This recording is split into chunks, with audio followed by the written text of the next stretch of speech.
د نبی علیہ السلام د والد محترم نوم عبدالله او د والدې محترم نوم آمنه بیبي آمنه. بیبي آمنه په مکه مکرمه کې د یو بهترین خاندان سره د هغې تعلق و چې هغې ته بنو زهره قبیله وې او د بیبي آمنې د پلار نوم وهب و او د تره نوم یې وهیب و او دا د خپل تره په تربیت کې وه. عبدالله متعلق ډېرې زیاتې رشتې راتلې او خلکو په خپله دا غوښتنه کوله چې زمون لور یا زمون خور دا دې د عبدالله په نکاح کې راشي. نجومیانو دا پیشنګویه کړې وې د عبدالمطلب متعلق او د عبدالله صاحب متعلق چې د ده په اولاد کې به د آخر زمانې پیغمبر پیدا کېږي. لیکن د دې د هر چا دا خوښه چې خپل بچي له په یو ښه نسب کې او د یو هوښیارې بیبي او خشته بیبي سره نکاح وکړي. نو د عبدالمطلب دا خواهش و چې زه د دې بیبي آمنې سره د دې خپل زوی د عبدالله نکاح وکړم او هماغسې وشوه. بیبي آمنه د وهب لور د وهیب د تره په تربیت کې وه. دوی غوښتله تره ورته ورکړه. کله چې نکاح له تلل نو دې وخت کې د عبدالله د حضور پاک د والد محترم عمر 19 کاله دی تقریبا. نو دا به قانون چې نکاح به وشوه نو هغه زمانه کې دا رواج و نو دا نکاح والا کم زلمی چې به د به 3 یا 4 شپې دا د هغه ښځې په کور کې کولې تېرولې به. دا د هغوی یو رسم او یو رواج او عجیبه داسې وشوه چې د نبی علیه السلام د مور بیبي د تره لور د دې وهیب لور هغه عبدالمطلب ځان له وغوښته. هغې پرې رضا شو ځکه ما تېره جمعه درته پوره د عبدالمطلب تاریخ ذکر کړی تقریبا. نو چې دی کله نکاح له تلل د عبدالله ورپسې شاته په لاره ور روانو نو په مکه مکرمه کې یو یهودنه ښځه وه او څوک وایي کاهنه وه. نو دواړه به هم به یهودنه و هم د کهانت دا علم ورسره و. نو دا اتفاقا په لاره باندې ولاړه وه. نو عبدالله صاحب یې ولیده. نو چې دې یې څنګه ولیده نو دله دعوت ورکړه د ګناه چې مونږ کره راشه. نو عبدالله ورته انکار وکړ او یو 2 شعرونه یې ورته وی معنی دا ده چې حلال خلق او پاک خلق ګناه نه کوي او پاک خلق د خپل ځان دپاره د پاکو انتخاب کوي. داسې یو 2 شعرونه یې ورته ووی او زه ګناه نه کوم ناروا نه کوم او عبدالله صاحب ترې اختیر شو. عبدالمطلب ځان سره کسان بوتلی و دی مخکې تلی و او د بیبي آمنې سره د عبدالله صاحب نکاح وکړه او کم چې د بیبي آمنې ترو وهیب د هغه لور سره خپله نکاح وکړه. 2 نکاحونه په یو ورځ شو. نو د دې د زوړ رسم مطابق عبدالله 3 شپې دا د سخر په کور باندې تېرې کړې. دا د هغې رسم و. د نکاح نه پس به دا پاته کېدل. نو چې 3 ورځې پس په لاره د عبدالله را روان دی نو هغه ښځه چې مخکې په تلو کې د ګناه دعوت ورکړی و هغه ورته دروازه کې ولاړه وه. نو عبدالله له اواز ورکړ. نو چې عبدالله ته یې وکتل وی چېرته تللی وې؟ وی زه تللی او د وهب لور د آمنې سره مې نکاح شوه. وی ښه غوږ کېږده. وی زه څه پلیته ښځه نه یم ګورئ او نه زه زناکاره ښځه یم. ته چې په لاره تلې نو ستا په دې تندي کې ما د آخرې زمانې د پیغمبر د پیغمبرۍ رڼا صحیح کړه د خپل کهانت او د خپل علم په بنیاد ما ستا تندی معلوم که چې په دې تندي کې یو داسې نورانیت او رڼا پرته ده چې هغه نورانیت او رڼا به د آخرې زمانې د پیغمبر په شکل کې پیدا کیږي نو ما وی چې دا رڼا به تا نه زه ځان ته راکاږم او دا د آخرې زمانې پیغمبر به زمانه پیدا شي خو اوس مې د زناکاره نیم دا مې دې له دا دعوت ترکه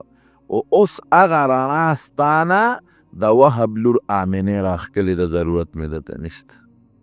هغه وی زم ګناه نه کوم د نبی علیه السلام د پیدایش نه مخکې داسې نښې نښانې ځلنده ښکارېدې سره ته ما تیره جمعه ویلې دي بی بی آمنه وی د حضور پاک والده محترمه وی په ښځو باندې چې د حمل په زمانه کې د امید په زمانه کې کم تکلیف تیریږي وی ما دا تکلیف نه دی محسوس کړی نه مې بوج محسوس کړی دی نه مې درونوالی محسوس کړی دی او نه ما ته څه تکلیف رسېدلی دی او داسې عجیبه زمانه وه چې یو ځل زه په کټ کې خوب د شپې نه راته اوړېدم راوړېدم نو ما یو غیبي سړي نه یو غیبي آواز واورېد وی هغه سړی ما ته وایي چې ای آمنې ته څه خبرې چې ستا په ګېډه د دې امت سردار پروت دی او دا هلک چې پیدا شي دله به نوم محمد اګدې ګورئ صلی الله علیه وسلم او چې پیدا شي نو یو دم به پی چې هغه دم یې راته وښو سیرت ابن هشام کې شته دا واقعه اعیذه بالواحد من شر كل حاسد اعیذه بالواحد من شر كل حاسد چې دا یو الله په نوم دې هلک له زه پناه غواړم د الله په نوم د شر د هر حاسد نه چې د حاسدانو د شر نه خدای پاک محفوظ کړي او عجیبه دا وه چې په دغه زمانه کې په مکه مکرمه کې تاتو مکه کې خواصل واد غیر ذی زرع دشت او خشک علاقه ده خو بیا هم په دې غرونو باندې د غر دا واړه واړه بوټي کېدل او کبلې به پکې زرغونېدلې نو خلکو به څارو له ته ګیا ورکوله نو د څارو ګیاګانې میاګانې نه وې باران بند شوی او چې کله د نبی علیه السلام زما امید پیدا شو د حضور پاک متعلق نو مکه مکرمه کې خدای فراخ سالی پیدا کړه بارانونه وشو او په غرونو او په دشتو ګیاګانې زرغونې شوې او د خلکو د ګډو چیلو او د اوښانو غولاندې د پیو نه ډکې شوې او د خلکو څاروي د وازګو نه ډک شو وی قسم دې زه پوهېدم چې دا د ما د دې بچي برکات دي چې لا دنیا ته دی تشریف نه دی راوړی لا پیدا شوي نه دي او په مکه مکرمه کې خدای پاک فراخ سالی پیدا کړه بیا د پیدایش په وخت کې چې دی کله پیدا کېده نو ناشنا حالات او واقعات څرګند شوي دي عبدالمطلب وی ما یو خوب ولید وی زملاستې یم او زما د شان یو زنځیر اوچت شو او هغه زنځیر ته اسمان سره ولګېد یو سر یې زما په دې شا پروت دی او بل اسمان سره ولګېد او ناګهانه هغه زنځیر په اونه بدل شو اونه ترې جوړه شو او د هغې اونې خرامونه پیدا شو او په خرامونو کې څانګې جوړې شو په څانګو کې میوې جوړه شي وی ډېر خلک راځي چې دا اونه کټ کړي و یو خشتا لږ دی خوبصورت هغه ته خلک منې کوي څوک ورته نږدې نه پرېږدي نو په دې اونه کې چې کمې میوې وې نو ما لاس اوچت که چې زم ته یو میوه راوشکوم خو زما لاس نه ور رسېده زه به ما لاس به واپس را پرېوت وی دې کې راویښ شوم نو د هغه زمانې چې کوم کاهنان او عالمانو د هغې نه مې د دې خوب تعبیر وغوښت هغې وی ستا د شا نه به د آخرې زمانې پیغمبر خدای پیدا کوي او د هغه دا څانګې د هدایت او دا میوې د هدایت دا به په دنیا کې خورېږي او خلک به ترې فایدې اخلي او څوک به مخالفت کوي راځي چې داونه کټ کی مخالفت به کوي خو خدای به د خلکو د مخالفت نه محفوظ ساتي وی ته هغه میوې ته ونه رسېدې نو د هغه د نبوت زمانې نه به ته مخکې مرې. وی دا تعبیر ما ته ملو شو. او چې کله حضور پاک مبارک پیدا کېده نو عبدالمطلب سے پخپله وی زه بیت الله سره خوا کې ناست وم. وی دا بیت الله دا دیوالونه د ځمکې له رالل او بیا اوچت شو. او څومره چې په مکه مکرمه کې غټ غټ بوتانو نو دا به په ځمکه پرېوتېدل.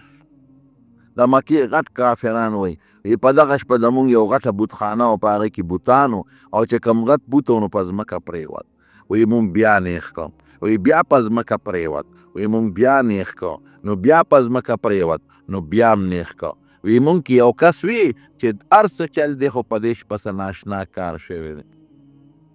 د نبی علیہ السلام مبارک شاعر دی حضرت حسان ابن ثابت رضی الله عنه. دی وی تقریبا زه د شپږو اوو کالو دغه وخت کې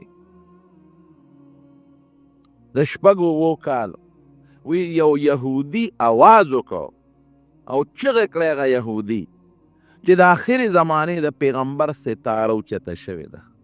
او دا هغه ټیم دی چې دې ټیم کې د آخرې زمانې پیغمبر دنیا ته تشریف راوړی دی او عرب هم په تاسو کې پیدا شوی دی. او په جړا شو. مې چې جاړې ولې کاکاجي وی جالم په دې چې مونږ وی دا منقبت به بني اسرائیلو ته میلو شي زمونږ قوم ته. خو دا منقبت زمونږ د قوم بني اسرائیلو نه د مکې عربو ته منتقل شو. وی چې مونږ معلومات واغشتل نو دغه وخت کې نبی کریم صلی الله علیه وسلم دنیا ته تشریف راوړ. او مور بیبي وی د پیدایش په درد هېڅ قسمه تکلیف پوه شوی نه یم او یو ناشنا رڼا مې ولیدله او د هغې رڼا نه ما ته خدای پاک شام او بصره وښول. او مشهوره خبره د ډېرو کتابونو لیکلې ده چې د فارس کم آتشکده وه اخو مجوسیانو اور ته به عبادت کو. زرو کالو کې هغه نه وه مړه شوې. د هغې به پکې خپل تیل اچول او د بلولو انتظام به یې کو. هغې ته به کسان ناست وو چې دا مړه نه شي. هلته اطلاع راغله چې د فارس آتشکده هغه مړه شوې ده. دا څه وجه ده؟ نو هغې له نجومیانو کاهنانو خبر ورکړ چې په دې ټیم په دې شپه په دې وخت کې نبي آخر الزمان دنیا ته تشریف راوړلی دی. جنات او دا پیریان به بر اسمان ته ختېدل. دا خدای په اسمان بند کړل. نو هغې خپلو کاهنانو او جادوګرو له اطلاعات ورکړل چې څه نوې معامله پېښه شوې ده. زمونږ بره د اسمان تلل بند شوي دي او منع شوي دي. بهر کیف چې کله پیدا شو نبی کریم صلی الله علیه وسلم مور بی بی وی عجیبه کیفیت و چې دی پیدا شو نو دا اسمان ته ګوته نیولې وه. لا ماشوم دی و اسمان ته ګوته نیولې ده. او مشهوره خو دا ده چې په 12 د ربیع الاول دنیا ته تشریف راوړی دی. لیکن کم محققین چې دي تاریخ دانان او د سیرت لیکونکي هغوی چې کوم تحقیقات کړي دي نو دا تاریخ ټیک نه دی. ځکه په دې د ټولو علماو اتفاق دی چې ورځ د ګل وه. د ګل دا ورځ ډېره زیاته بختوره ده. د حضور پاک پیدایش د ګل پر ورځ او مدینې منورې ته چې هجرت وشو مدینې شریفې ته ورسېد دا هم د ګل ورځ وه. او وحی چې نبی علیه السلام ته نازله شوې ده دا هم د ګل ورځ ده. نو یو ځل د نبی علیه السلام مبارک نه چې د ګل د ورځې تپوس وکړه د روژې وی صاحب که زه د ګل پر ورځ روژه ونیسم د دې روژې څه فضیلت دی؟ نو حضور پاک وفرمایي د ګل پر ورځ زه پیدا شوی او د ګل پر ورځ ما له وحی راغلی ده. نو وی د ګل ورځ خو ډېره مبارکه او بختوره ورځ ده. مسلم شریف کې حدیث دی. او یو حدیث کې راځي چې نبی علیه السلام به د ګل پر ورځ عموما روژه نیوله. د ګل پر ورځ باندې د ګل ورځ دا بختوره ورځ د رڼو ورځ د ګل وه او میاشت د ربیع الاول وه. نو چې د ګل ورځ او د ربیع الاول د میاشت دوی حساب کوي. په هغه ګړی نه وي په هغه زمانه کې خو دا دوی د منټونو حسابونه کړي دي چې په هغه ورځ د نبی علیه السلام د پیدایش ټیم سو سبا ختلی او نور ته ختو ته لا ډېر ټیم پاتې و. نو هغوی چې حساب کړی دا 20 منټه د پاسه 4 بجې تقریبا جوړېدلی. چې څنګه پیدا شو عبدالمطلب خدا ناشنا واقع ولیدله نو زر راغی د خپل زوی کور ته د عبدالله صاحب کور ته. او چې څنګه راغی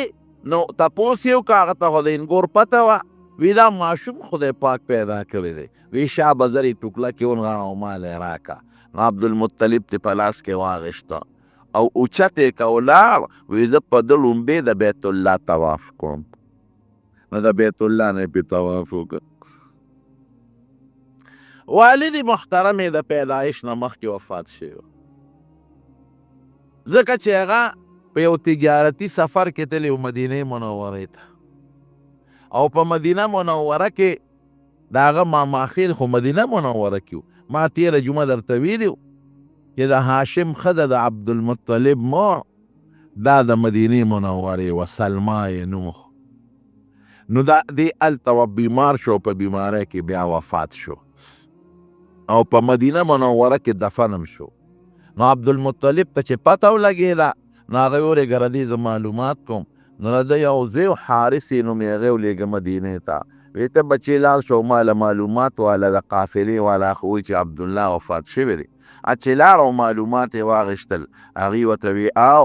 عبدالله وفات شوی دی او مونږ یې د بیمارۍ علاج یې موږ خو جوړ نه شو او بیا هم دلته په مدینه شریفه کې دفن کړی دی. نو د 19 کالو په عمر کې د حضور پاک والد صاحب واده کړی او د 18 کالو په عمر کې تقریبا وفات شوی دی. نو حضور پاک د پلار د وفات نه پس الله دنیا ته راولېږه. دې کې یو حکمت دی، هغه درته لږ ساعت پس ویم. رومبي پی ول خپلې مور ورکړل بیبي آمنې، او بیا د ابولهب یو وینځه وه سویبه، هغې ول یو څو ورځې پی ورکړل. او ابولهب د نبي علیه السلام ترو دې سویبې ابولهب ته زیر م ورکړ. یو ټکي امام بخاري رحمت الله علیه ذکر کړی دی ناشنا چې ابولهب چا په خوب کې ولیده. وی څه حال دی دی؟ وی ډېر خطرناک حال مې دی، ډېر د خدای په عذاب کې پروت دی، شر حال مې دی،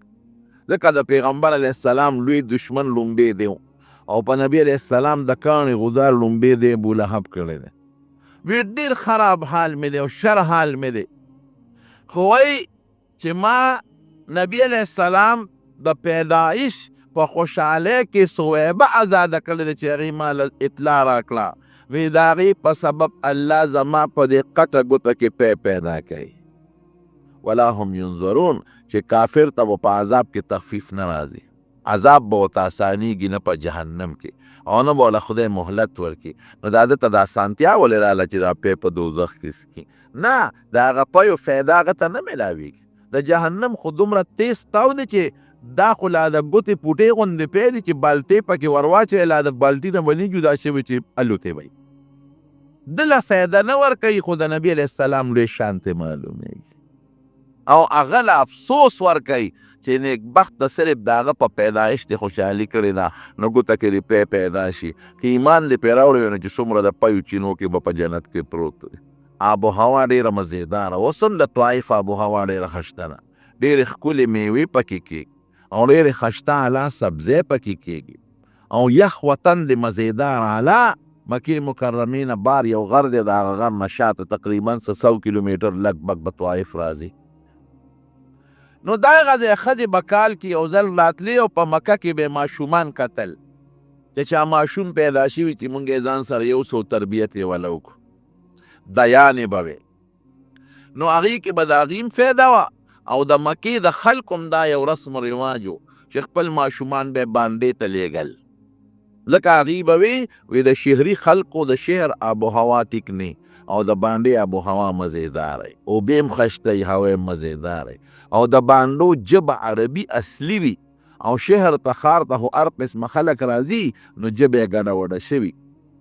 نو خلکو به خپل ماشومان ورکړل، هغې به وله پالل او دوی به وله پیسې ورکول. نو بیبي حلیمه رضی الله تعالی عنها وایي وی دقسې د طایف د بنو سعد زمونږ ښځې لاړئ زنانه چې دوی ځان له ماشومان ګورو چې مونږ یو ساتو پیسې پرې وګټلو. وی چې رالو په مکه کې معلومات کول، نو چې رابلل تپوس پرې وکړو نو د ده پلار نشته، دا یتیم دی، د پیدایش نه مخکې پلار وفات شوی دی. نو چې هغه ښځو به ورته غاړه نه ایښوده چې دا یتیم دی نو مونږ له به څه راکړي، پلار یې نشته نو مونږ له به څه راکړي. وی ډېرې ښځو پې چکر ولګو خو دې چا هم قبول نه که. نو رالم او نبی علیہ السلام مبارک دا ماشوم مې ځان سره اوچت که چې تشه نشم تللی. وی زما ته څه پته وه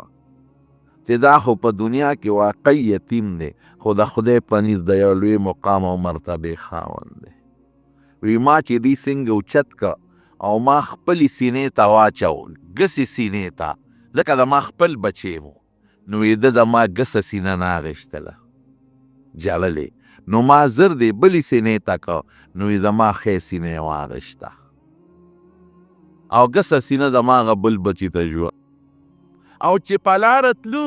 نو په کومه قچره چې ما سورلي کړې وه نو یې ډېره لاغېره وه او ډېره تپه وه او وی ما به شړله او قافله کې سفر نشو کولی رستو رستو به کېدله او وی چې ما نبی علیہ السلام مبارک غیږ کې واغېشته او په هغه قچره څاروي باندې سور شم وی قسم دی چې زما څاروي د نورو څاروو نه مخکې روانو.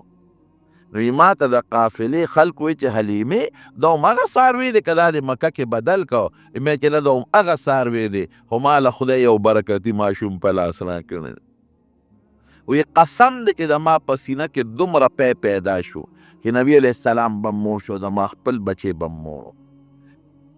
او ای خلکو به خپلو غلامانو ته او بچو ته وي چې تاسو څاروي نار راولئ او د حلیمې څاروي ماړه راځي دا ولې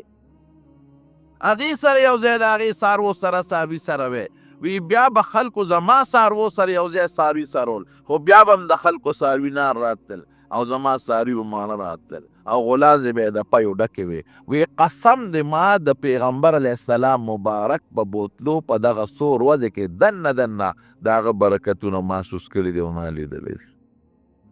او وی ما به دې کله د خپلې بلې سینې ته واچو د پیو دپاره نو یې نبي علیه السلام په ماشوموالي کې ډېر انصافدار و. وی د هغه خپل بل رور پی ته به د خوله نه اچول هغه به یې نه رول هغه خپله سینه به یې رودله هغه بله به یې نه رودله. او عجیبه ناشنا ټکې سیرت ابن هشام کې شته او په مستد د احمد کې هم شته او نور علما هم لیکلي دي چې نبي علیه السلام مبارک به ما دې په مونږ ورته اورنۍ وایو که نه ماشوم نه چې که مونږ بې ټوکړه ته وایي وی ما به په اورنۍ کې دی واچو نو ماشومان خو لتې وایي چې ویس پړی او ځان نه هغه ټوکړه غورځئ وی یقین وکړه چې ما به دې په اورنۍ کې واچو او زه به رالم وی د ده نور وجود کې به ښکاره شوی خو د نامه نه لاندې عورت پر ده همیشه پټ او چې بل ماشوم په کال کې څومره لویږي نو په میاشت کې به هغه مره ترقي نبي علیه السلام مبارک کوله او وجود یې طاقتمن و. نو بی بی حلیمې وی چې د ما په لکه د نبی علیه السلام ډېر لوی قدر و ځکه ما ته هغه برکتونه معلومېدل ما کره غله فراخه شوه زه په خېټه مړه شوم زما بچي په خېټه ماړه شو زما څاروي ډېرېدل برکتونه پکې پیدا شو نو وایي چې زه به ډېر له خپلو بچو نه به مې د نبي علیه السلام ډېر خیال ساته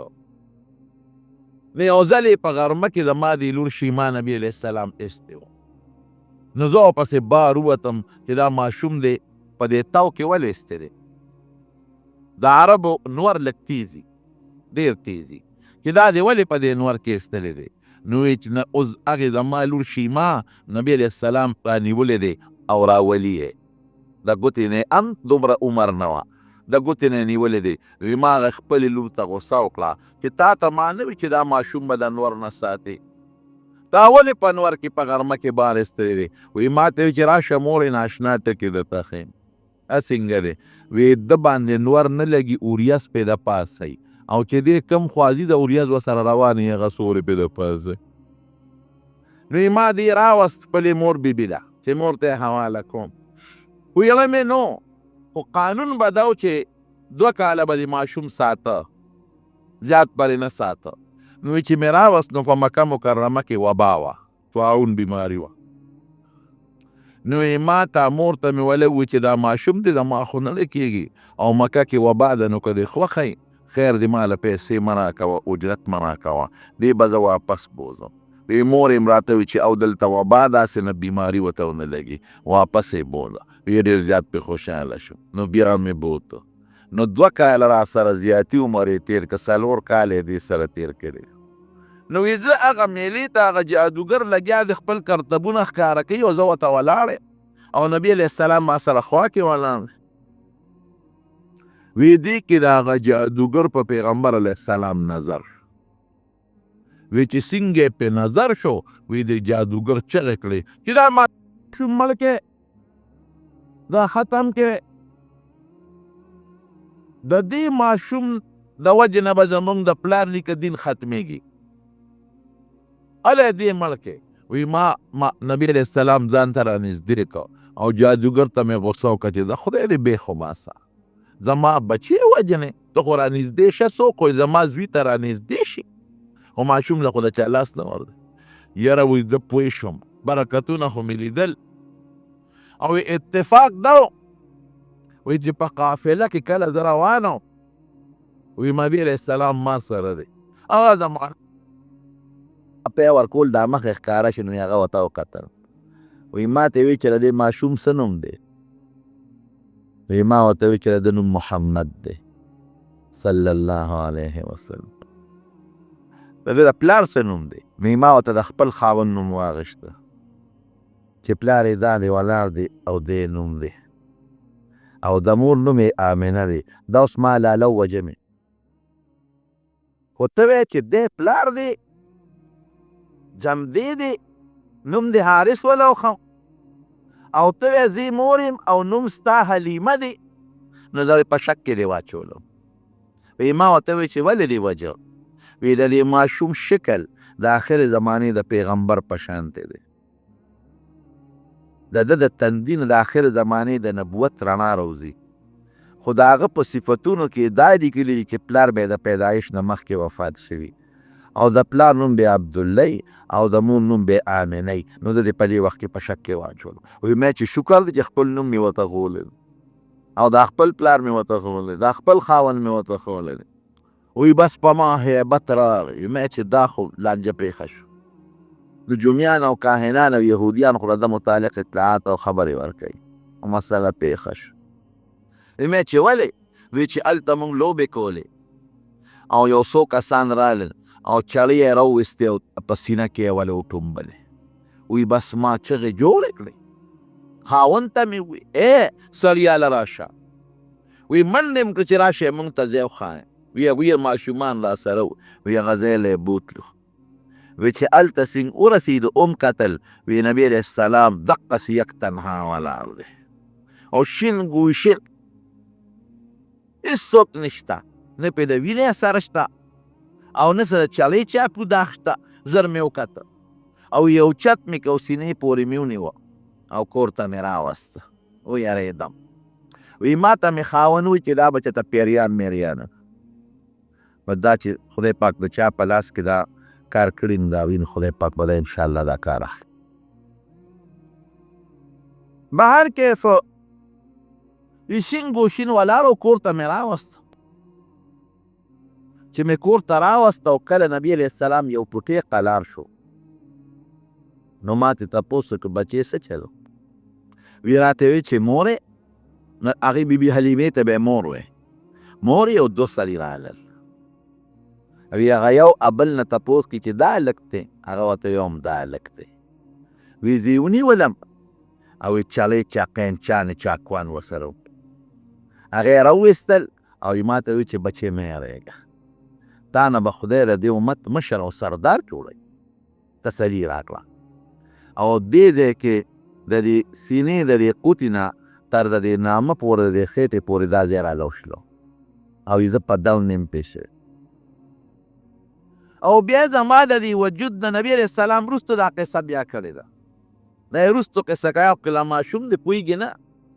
زما د دې وجود نه یې زما زړه راوویسته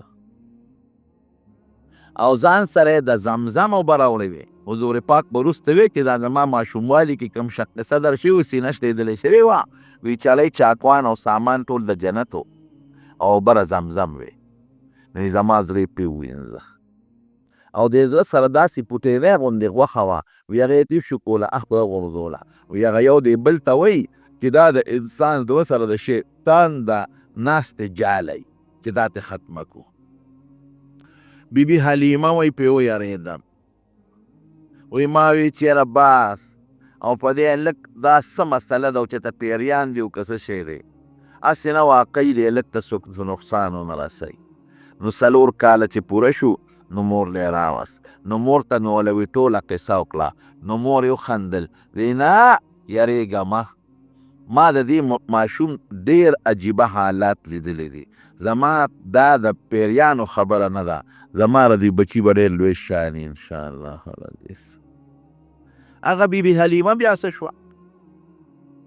نبی علیہ السلام مبارک چې مدینه منورې ته هجرت وکړ نو دا بیا مدینه منورې ته راغلی ده. یو صحابي وی نبی علیہ السلام یو ځل ناستو په څادر باندې، نو یو بوډۍ ښځه راغله. نو پیغمبر علیہ السلام مبارک ورته د خپل ځای نه پاڅېده او هغه یې د مټه ونیوله او په خپل څادر باندې کېنوله او ډېرې خوږې خبرې یې ورسره کولې او مورې لفظ به یې ورته وی چې خبره به یې کوله نو مورې بیبي حلیمه رضی الله تعالی عنها. او د مدینې منورې چې کوم قبرستان د جنت البقیع ورته وایي په هغې کې دفن د هغې کې قبر هم دی. هغه خونې چې وه شیما چې کله د حنین او د اوتاس غزا وشوه او قیدیان پکې گرفتار شو نو دا هم پکې گرفتار شوه. نو په زرګونو قیدیانو نو دې شیما صحابو ته وی چې زه خو ستاسو د پیغمبر خور یم. نو نبی علیہ السلام ته چاله وی صاحب په دې قیدیانو کې یو جینۍ ده او هغه وی چې زه ستاسو د پیغمبر خور یم. نو نبی علیہ السلام مبارک پوه شو وی اواز کوي دې جینۍ ته ریملی. نو چې یې راوسته وی ته زما څنګه خور یې چې ته زما د خوروالی دعوه کوې؟ وی زما نوم شیما دی او زه د بیبي حلیمې لور یم او ما او تا په ماشوموالي ډېرې لوبې کړې او تا ته زه یو نښه ښیم، که ته وایې چې دا دروغ وایي نو یو نښه درته ښیم. وی څه نښه ده؟ نو هغې ورته لاس ښکاره کړ وی ما او تا لوبې کولې نو ته ما ته غوسه شوې نو وی تا په ما چک لګولی وی ستا د غاښونو نښه زما په دې لاس تا ده پرته چې زما د برکت نه زما د ټول قوم واړه او لوی او ښځې قیدیان چې څومره ټول آزاد شو. مور بیبي بیا مدینې منورې ته لاړه د حضور پاک بیبي آمنه سعدیه. نو د خپل پلار د خپل خاوند د قبر زیارت او ملاقات له د ام ایمن هم ورسره وه دی وینځه وه او نبی علیہ السلام هم ورسره خو پیاده مزلې وي وخت به پرې ډېر لګېده. قافله تله نو دا پکې لاړه نو هلته د خپل خاوند عبدالله د قبر زیارت وکړه نو واپس راتلل په قافله کې. نو مکې مکرمې نه بار دی بدر سره خوا کې یو کلی دی علاقه د ابوا ورته وایي په هغه ابوا کې نه جوړه شوه او په هغې کې وفات هم شوه. نو په ابوا کې یو غر دی یو غونډی د ما لیدلی زه ورلتلی نو هلته کې د نبي علیه السلام مبارک د مور د بیبي آمینې د هغې قبر دی. نو نبی علیه السلام د پلار نه خو یتیم پیدا و پیدایشي یتیم چې ورته وایي او مور یې تقریبا دغه د 4 کالو بلکې لږ عمر یې زیات و دغه وخت کې مور وفات شوه. نو ام ایمن ځان سره بیا مکې مکرمې ته راوست. علم یجدک یتیما فآوا وی ته ما یتیم نه منتلی ته خو یتیم وی یتیم مې پیدا کړی وی نو فآوا ما دل یو ټکانه درکړه یو مأوا مې دله درکړه. تاړو د یتیموالي الو سکه دې نه ده کړې الو چا محسوس کړی نه ده چې دی یتیم دی ځکه چې د چا پلار وي نو پردي خلک هغه توجه نه ورکوي او چې یتیم نو خلک ورله ډېره زیاته توجه ورکوي. نو ما د خپل نیکه تربیت له راوسته چې عبدالمطلب دی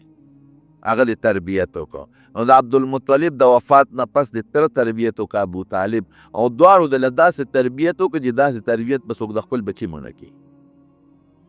وجدک عائلا فاغنا اسم دې نو ما غني کړې ما د له بلا مالونه درکړه خو نبي علیه السلام خو به ساتل نه هغه به یې ویشل. وجدک ضالا فهدا دې صورت کې راځي د شریعت علم د سره نو شریعت نه خبر نه وي قرآن مې درته نازل کړي. شریعت نه مراد قرآن دی ورو مې درته قرآن نازله. نو بیا ورته وروسته وایي اما الیتیم فلا تقهر وی پتا د یتیمې دور تیر شوی ګران دی که آسان دی سخت دی نو که بل یتیم دله راشي ګورې غوسه به ورته نه کوې په تا تېره ده دا خبره د الله د هغه یتیم د دور هغه حکمت په خپله ذکر کوي چې په تا د یتیمانۍ دور تیر شوی دی نو د نورو یتیمانانو خیال ساته ګرانو که اسانو که ډېر مالم یتیم سري دولت مې خلک یې خیالم ساتي خو په زړه کې چې د اختر ورځ راشي نو د په یتیم څنګه تېرېږي دی ارمان ته نن هر یو پلار خپل بچي له پیسې ورکوي او په سر وله لاس ایږدي او بابا ورته وایي که نن زمان وي نو ما به مته بابا دی هغه سوچ وکړه ځان ته د نورو یتیمانانو خیال به وساتې د دې وجې نه نبي کریم صلی الله علیه وسلم د یتیم متعلق ډېر زیات ذکر کړی دی د یتیم په سر چې چا لاس راښکه د یتیم په سر د رحم لاس راښکه رب العالمین به دې انسان باندې رحم کوي او نبی علیه السلام فرمایي چې چا د یتیم کفالت وکړه یو یتیم د هغې کفالت دا چې د ډوډۍ د جامې انتظام دارنګې د سکول دارنګې د دیني مدرسې خو چې پوره تربیت نه وکړه لکه د خپل زوی نو نبي علیه السلام فرمایي وي زه او هغه سړی به په جنت کې داسې یو ګوتې مبارکې داسې کړوي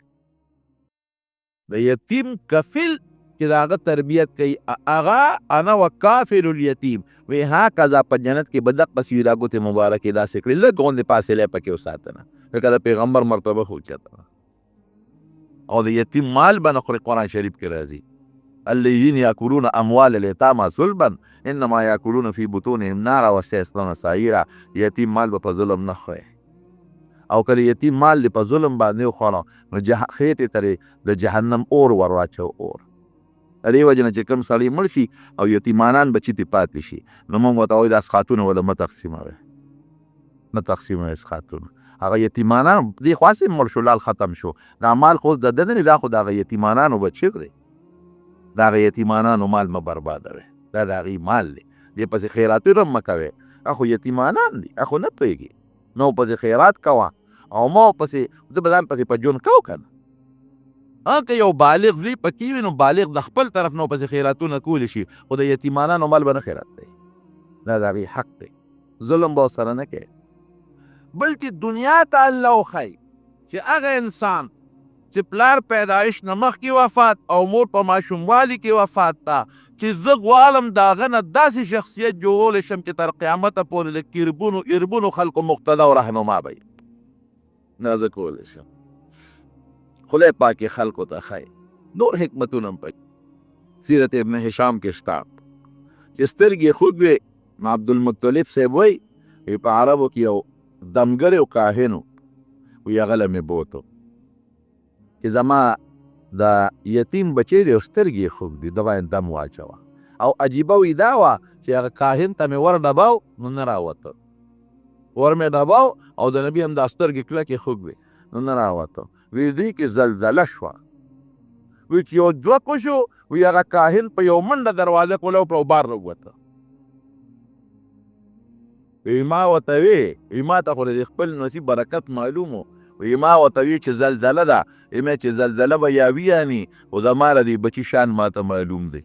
دې سترګې خوږ نو ما وله تر ایستې و ور مې ډبو ته نه راوتې نو خدای در باندې جلق راوسته او په خپل یې وله راوویستې وی چې دا ټکې مې وی او هغه زما د یونیورسټي ته وکتل چې څه چل دی پې وی ما ورته چې سترګې خوږ دي وی چې دارو خو ده سره خپله پراته دي مې چې څه دارو دي وی د حضور پاک د خولې مبارکې نه یې لاړې راوویستې او د نبي علیه السلام په سترګې پورې کړې وی زه اوس به ټیکي یا قپا قسات یې سترګې ټیک شوې چې ماله به جنده راکړي بل وي ماله به راکړي بل وي ماله به راکړي ځکه چې دا په هغه په لاس به فتم کېږي او ده سره به د خدای مینه وي او د ده به خدای سره مینه وي دا صفت به چا کي نو چې یو هر یو تېرېده چې ما ته به آواز وکړي وی نبي علیه السلام آواز وکړه چې این علي ابن ابي طالب علي څه شو د ابو طالب زوی نو علي صاحب هم راغوښته نو چې راغوښته حضرت علي صاحب فرمایي زما آشو به چشم و سترګونه مې دا اوښکې بهېدلې او سترګې مې تکې سرې وې وی نبي علیه السلام مبارک را سترګې دم کړې او لالې مبارکې پرې رالتو کړې وی ټیک ټاک شوې وی جنده یې راکړه چې ورځت خدای پاک د هغه په لاس پته راغسته او یا د هجرت په موقع حضرت ابوبکر صدیق رضی الله عنه چې مار وچیچه نو نبي علیه السلام خپلې لاړې مبارکې د هغه ځای نه تاو کړې نو ټیک نه شو په اساس ټیک شو برابر شو یا داسې نور ډېر واقعات شته چې حضور پاک به پرې دم اچو او دم سره به د خولې نه ورته نری نری لالې توکلې نو خدای به پاک په شفا ورکوله. وی سترګې ټیک ټاک یو ځل باران نه کېده نو عربو عبدالمطلب لرال چې ته د بیت الله مشر او د زمزم د اوبو مشر نو ته راشه څه چل وکړه باران نه کېږي چې خدای ته سوال و ابیض یستسقى الغمام بوجهه بخاري کې راځي و ابیض یستسقى الغمام بوجهه سمال الیتامى اسمة للارامل وی خشته ښکلي سپین وخی دی او خلک چې باران غواړي د په دې مخ باران غواړي په ماشوموالي کې وی خدای پاک باران وکړه. بهر کیف نور حالات هم دي انشاءالله موقع نو آینده جمعه کې به درته بیان کړو. نو د نبی کریم صلی الله علیه وسلم د ولادت مبارک دا میاشت درونه موږ به په دې کې څه کوو؟ نو دې میاشت کې څه داسې خاص عمل نشته چې موږ د هغه یو خاص عمل وکړو. هېڅ داسې خاص عمل نشته. که څوک خیرات کوي دې میاشت کې هم کولی شي او بله کې هم کولی شي. د خیرات دپاره څه ضرورت دی او د میاشتې تخصیص نشته. خو دې وخت کې خلکو ته لکه سړي پلار مړي او کال پسې هغه د کلید هغه ورځ راشي نو خلکو ته د پلار هغه ورځ را یاد شي چې په دې ورځ مې پلار مړ و په دې میاشت کې نو خلک خیرات وکړي. نو په دې وجه په دې میاشت کې د نبي علیه السلام حالات خلکو ته رامخکې چې علما بیان کړي خلکو ته پته ولګي نو یاره راشه دا میاشت او بل میاشت د برکت میاشت هم ده نو راشه میاشت هم د برکت ده او د نبی علیه السلام مبارک د وفات هم ده نو خیرات به پکې وکړو. نور څه خاص وخت په شریعت کې دا حکم نشته چې په دې ورځ او په دې میاشت کې خیرات کوي او په دې کې مه کوئ. بل دریځ شریف لږ زیات لوستل پکار دی په نبي علیه السلام مبارک. بل رونو موږ به په دې میاشت کې د پیغمبر علیه السلام په پیدایش د خوشحالۍ اظهار کوو. بالکل به د خوشحالۍ اظهار کوو. موږ په دې ډېر خوشحاله یو الحمدلله چې موږ له خدای دومره عظیم پیغمبر راکړی او موږ یې د هغه امتیان پیدا کړي او دا نبی علیه السلام په پیدایش خوشحالي عبادت دی. ګورئ الله پې خوشحالېږي خو په هغه طریقه به کوو چې د شریعت د دایرې نه پکې بار ونه ځو. په هغه طریقه به کوو څنګه چې صحابه وکړي دي او څنګه تابعین وکړي دي او زموږ څنګه ائمه او حضرات وکړي دي. نو دا بعضې خلک کوي داسې په دې پنجاب کې خلک دا زموږ په تن خو لا ګزاره کوي. زه پروس کال تللی پنجاب ته نو هلته کې د شپې را روانو یو ځای کې هم دا ورځې نو صاحب چې هلته مې وکتل چې اغان دي او بلفونه دي او څه لوی نخرې پخرې دي. باندې هیره وه خبره داسې نخرې دي چې دا دیوالونه او دا دوکانونه او دا بلډینګونه د دې بلفونو ډک دي او شپه ده د شپې خو دوکانونه هلته کولاوي مې او بند دي د ښځې دي او نر دي او کیرونه دي او پی دي او شربتونه دي.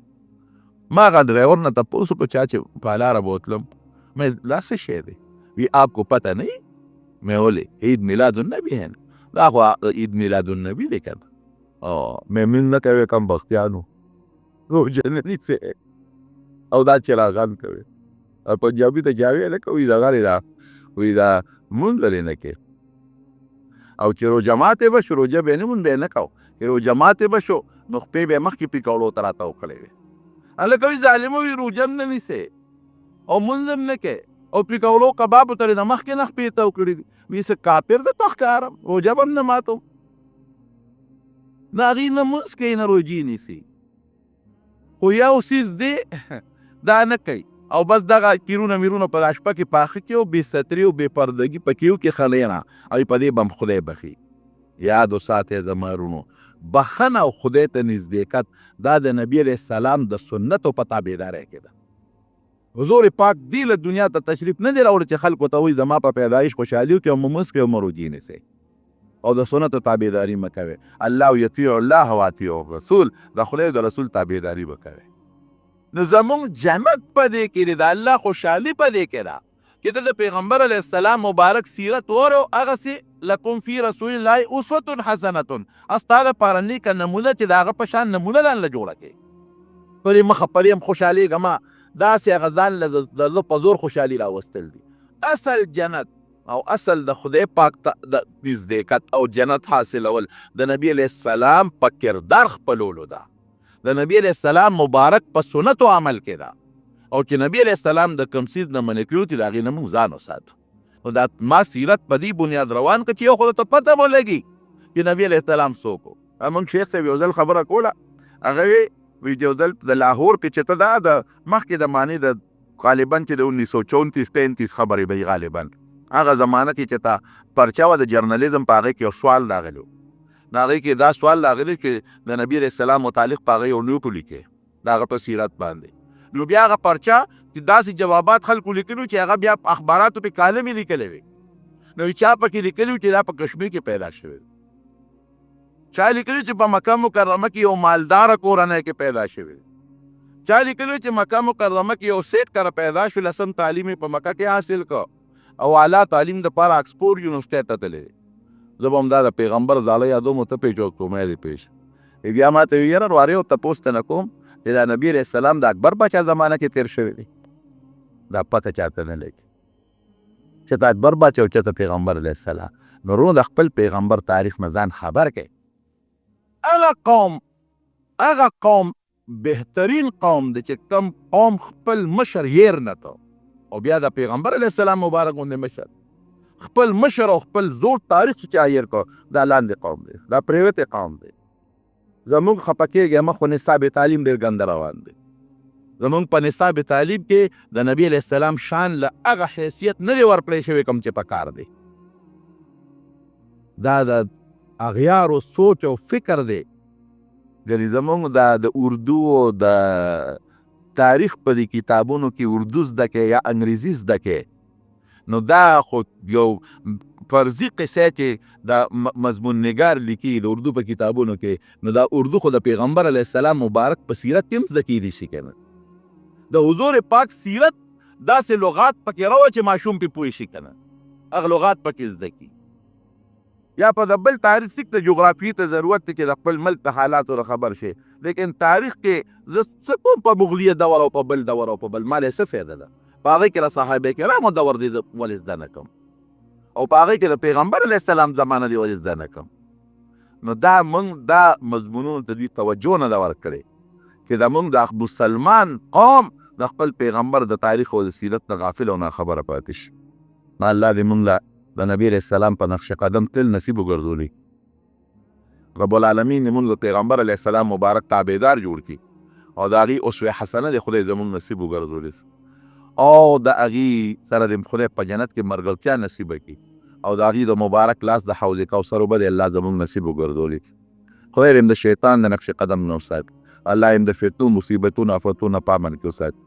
زموږ دلته کې د احسان حاجي صاحب احسان استاد صاحب د کور والا وفات شي، هغې ته هم دعا وکړي چې رب العالمین مغفرت نصیب کړي، د آخرت لوی سفر الله د روښانتیا کړي